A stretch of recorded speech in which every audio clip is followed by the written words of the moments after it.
এই মুহূর্তে সিলেটের গোয়েনঘাটে আছেন সহকর্মী ইকরামুল কবির এবং সুনামগঞ্জের মৌচাক এলাকায় আছেন আমিনুল ইসলাম। প্রথমে যাচ্ছি ইকরামের কাছে। ইকরাম, আমি এই মুহূর্তে আছি গোয়েনঘাট উপজেলা সিলেট গোয়েনঘাট সড়ক যেটি আছে আমার পিছনে। এই সড়কটি সড়ক না নদী ঠিক বোঝা যাচ্ছে না।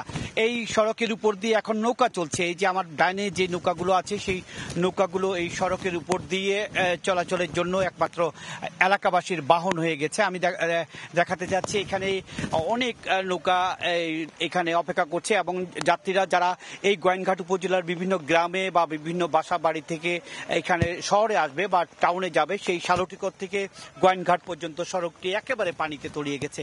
এই অবস্থা শুধুমাত্র এইবারেই নতুন নয়, এই বছরে আরেকবার হয়েছে, এই মাসে আরেকবার হয়েছে। 29 তারিখে এই পাহাড়ি ঢলে এই সড়কটি একবার বিচ্ছিন্ন হয়ে গিয়েছিল। আবার কিছুদিন পর ঠিক হওয়ার পরে আবার ঈদের দিন থেকে এই সড়কটির উপর দিয়ে পানি উঠে যায় এবং যার কারণে সড়ক যোগাযোগ সম্পূর্ণ বিচ্ছিন্ন হয়ে যায়। এবং এই বারবার বৃষ্টি হচ্ছে, বারবার সড়ক বিচ্ছিন্ন হচ্ছে এবং বৃষ্টি অব্যাহত রয়েছে। এবং বৃষ্টি কিন্তু আমরা দেখতে পাচ্ছি এখনো কিন্তু অব্যাহত রয়েছে। ভারী বৃষ্টি, অতি বৃষ্টি চলছে সিলেটের উপর দিয়ে। তবে এটি সুখের কথা হচ্ছে, আসার কথা হচ্ছে গিয়ে উজান বা ভারতের চেরাপুঞ্জিতে বৃষ্টির পরিমাণ কিছুটা কমে গেছে এবং এ কারণেই এখানকার যে বৃষ্টিপাত বা এখানকার যে পানি বাড়ার বিষয়টা, পানি বাড়ার কিছুটা কমবে বলে মনে করছেন আবহাওয়াবিদরা। তবে সিলেট এবং সহ সিলেট এলাকায় আগামী পরশু এই দুদিন অতিবৃষ্টি হওয়ার সম্ভাবনা আবহাওয়া পূর্বাভাস থেকে জানিয়েছে। যার কারণে বলা যায় আপাতত যেই সিলেটের 13টি উপজেলা কম বেশি পানি প্রবেশ করেছে, সেই পানি আপাতত নামছে না এবং ভোগান্তিও কমছে না। বিশেষ করে সীমান্তবর্তী উপজেলা এই গোয়েনঘাট, জৈন্তাপুর, কোম্পানিগঞ্জ এবং কানাইঘাট, জকিগঞ্জ, এই 5টি উপজেলার মানুষ খুবই দুর্বিষহ জীবনযাপন করছে। অন্যদিকে সিলেট সিটি কর্পোরেশন এলাকার 42টি ওয়ার্ডের মধ্যে অধিকাংশ এলাকার মানুষ পানিবন্দী হয়ে পড়েছে। সবকিছু মিলে বলা যায় সিলেটের প্রায় 5 লাখ মানুষ এখন বিপাকে রয়েছে।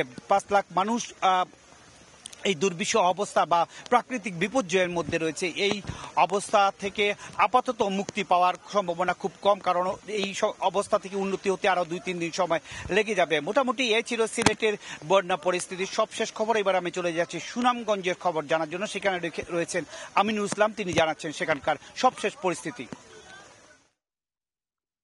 দর্শক, আসলে সিলেট অঞ্চলের যে বন্যা পরিস্থিতি আমাদের সহকর্মীরা আসলে জানাচ্ছিলেন। সিলেট অঞ্চলের পাশাপাশি সিলেটের যে উল্লেখযোগ্য একটি জায়গা, বিশেষ করে সুনামগঞ্জের 12টি উপজেলা, এই 12টি উপজেলার সবাই প্রায় নিম্নাঞ্চলের মানুষ যারা রয়েছেন তারা কিন্তু পানিবন্দী রয়েছেন। এই মুহূর্তে আমি যে এলাকাটিতে রয়েছি সদর উপজেলার নিম্নাঞ্চলে, আমরা একটু যদি দেখাই, এই এলাকাটি হচ্ছে মৌচাক এলাকা, যেটি আসলে স্থানীয়ভাবে এই এলাকার নামটি কালীপুর বলে থাকেন অনেকেই। আপনারা হয়তো দেখতে পাচ্ছেন ভেতরে যারা রয়েছেন তারা আসলে যত সময় যাচ্ছে তত কিন্তু পানি বৃদ্ধি পাওয়ার কারণে কিন্তু তারা নৌকা যুগে ধীরে ধীরে বেরিয়ে আসছেন। যারা আসলে এখনো আশ্রয় কেন্দ্রে যেতে পারেননি তারা আজকে আজকে সেখানে পৌঁছে যাওয়ার জন্য যতটা সম্ভব সকাল থেকে আসলে এসব নৌকা দিয়ে দিয়ে আসলে তারা বেরিয়ে আসছেন এসব এলাকা থেকে। পাশাপাশি এই এলাকাগুলোতে বিশেষ করে যদি বলি যে নিম্নাঞ্চলের ঘর বাড়ি যেগুলো ছিল সেগুলো আসলে পানিতে ডুবে গেছে এবং এখন পর্যন্ত শুধুমাত্র দ্বিতীয় তলায় যারা রয়েছেন, দ্বিতীয় তলায় যারা রয়েছেন তারা এখন পর্যন্ত এই বন্যা পরিস্থিতি থেকে কিছুটা আহ কিছুটা ইয়ে রয়েছেন। মানে এই এলাকার মানুষজনের মধ্যে যে ভয় ছিল গত কয়েকদিন যাবত, আজকে কিন্তু আমরা দেখেছি যে এই এলাকার যে হাওরগুলো রয়েছে, হাওরগুলো ভরে যাওয়ার কারণে কিন্তু নিম্নাঞ্চলের যেসব বাসিন্দারা রয়েছেন হাওর তীরবর্তী, তাদের বাড়ি ঘরে কিন্তু পানি উঠতে শুরু করেছে। তো এই মুহূর্তে আসলে যাতায়াতের ক্ষেত্রে শুধু একটি মাত্র মাধ্যমই রয়েছে, সেটি হচ্ছে নৌকা। এবং নৌকা যাদের রয়েছে ব্যক্তিগত, তারা সদর উপজেলার যেসব নিম্নাঞ্চলের বাসিন্দা তারা এইভাবে চলাচল করছেন। বাকিরা কিন্তু ঘরবন্দি জীবনযাপন করতে হচ্ছে। এরপরে যারা রয়েছেন নৌকা যাদের নেই তারা কিন্তু হেঁটে চলাচল করতে হচ্ছে। এই কষ্টসাধ্য চলাচল আসলে গত দুদিন যাবত আসলে সুনামগঞ্জের মানুষ করছেন। 12টি উপজেলার মধ্যে তাহিরপুর উপজেলা এখনো যোগাযোগ বিচ্ছিন্ন। পাশাপাশি জোয়ারাবাজার উপজেলা কিন্তু সবচেয়ে বেশি ক্ষতিগ্রস্ত।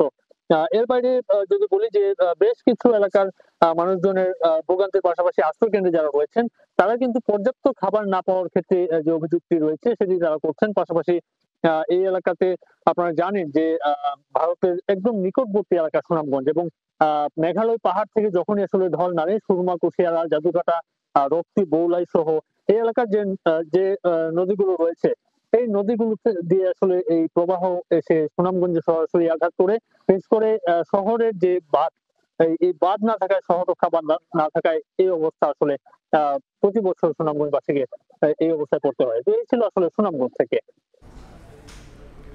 সরাসরি যুক্ত ছিলাম সিলেট ও সুনামগঞ্জে।